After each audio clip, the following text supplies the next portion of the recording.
shadow piece of the warrior is force. So you could have a lot of energy and a lot of will, and you could force things to happen, like your force comes and it will push things into creation, and sometimes for the good.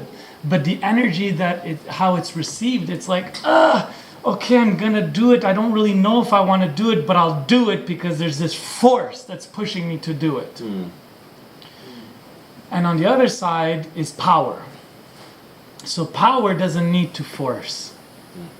Power can just drop in and derive its safety and its contribution from the earth. It knows that it's being fed beyond oneself.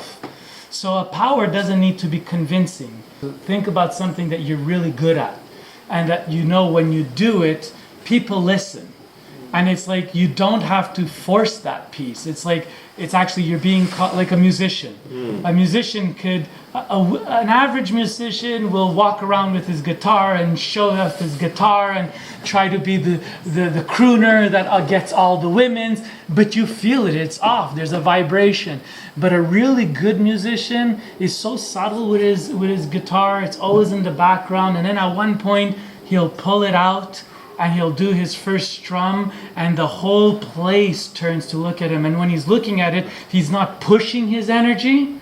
He's really just rested in his power. And then when he delivers, it's received, and that could move. That moves people because there's a deep dropped in confidence in his competence. That's power.